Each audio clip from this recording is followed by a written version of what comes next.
ഇത് നമ്മളിപ്പോൾ അട്ടപ്പാടിയിലാണ്. അട്ടപ്പാടിയിൽ ഈ കാണുന്നത് അഗാവെ വർഗത്തിൽപ്പെട്ട ഒരു ചെടിയാണ്. ഇത് സിസാൾ എന്നും ഇതിന് പറയും.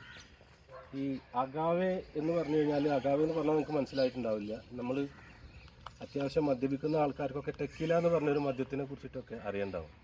ഈ ടെക്കില മെക്സിക്കോയിലെ ഒരു സിറ്റിയാണ്. ഈ മെക്സിക്കോയിൽ ആ ടെക്കില എന്ന് പറഞ്ഞ സ്ഥലത്ത് ഉണ്ടാകുന്ന ഒരു പ്രത്യേക തരം, ഇതിൻ്റെ ഒരു ബ്ലൂ അഗാവെ എന്ന് പറഞ്ഞിട്ടുള്ളതുപോലെ ഒരു ചെടിയുണ്ട്. അതിൻ്റെ കൂമ്പ് എടുത്ത് അത് ഫെർമെൻറ്റ് ചെയ്ത് ഡിസ്റ്റിൽ ചെയ്തിട്ടാണ് ടെക്കില അവർ ഉണ്ടാക്കി തുടങ്ങിയതാണ്. അവർക്ക് ഇൻഡിജൻ്റ് ആയിട്ടുള്ള ഡ്രിങ്കാണ്. അത് പിന്നീട് പോപ്പുലറായി, വേൾഡ് വൈഡ് പോപ്പുലറായി. അതാണ് ടെക്കില എന്ന് പറഞ്ഞ് കുടിക്കുന്നത്. ഇനി അട്ടപ്പാടി വഴിക്കൊക്കെ വരുന്ന സമയത്ത് ഇത് ശ്രദ്ധിക്കുക. ഇത് അതിന്റെ ഉപയോഗത്തിന് പറ്റുമോ? അങ്ങനെ വല്ലതും ചെയ്യാൻ പറ്റുന്ന ചെടിയാണ്. അഗാവെ മാത്രം അങ്ങനെ ചെയ്യുന്നുണ്ട്. ഇത് പറ്റുമായിരിക്കും. കാരണം ഈ മെക്സിക്കോയിലെ ലാറ്റിൻ അമേരിക്കയിൽ ഇത് ഉണ്ടാക്കുന്നുണ്ട്.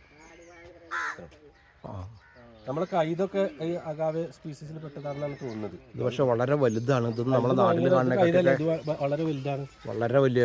ഇതുപോലെ തന്നെ അലോവേരയും ഇതിന്റെ ഒരു സ്റ്റൈലാണ്. ഇങ്ങനെ ഉണ്ടാകുന്ന ചെടികളുടെ ഒരു സ്റ്റൈലാണ്. രണ്ടാളുടെ സൈസാണ്. ഇതിൽ മുള്ളുണ്ട്, കൂർത്ത മുള്ളാണ്. ഇതിൻ്റെ ഈ ഇതണ്ട, ഈ തലപ്പുള്ള മുള്ളുകൊണ്ട് ഒരാളെ കുത്തി കഴിഞ്ഞ് കഴിഞ്ഞാൽ വലിയ വലിയ സൈസാണ്. ഒരാളെ തുളച്ച് കയറാൻ പറ്റുന്ന മുറിയാവും.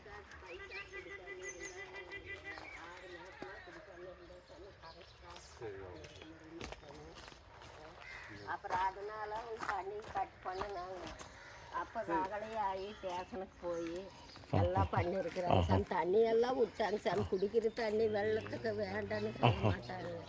இருந்து பண்ணிருக்கிறாங்க.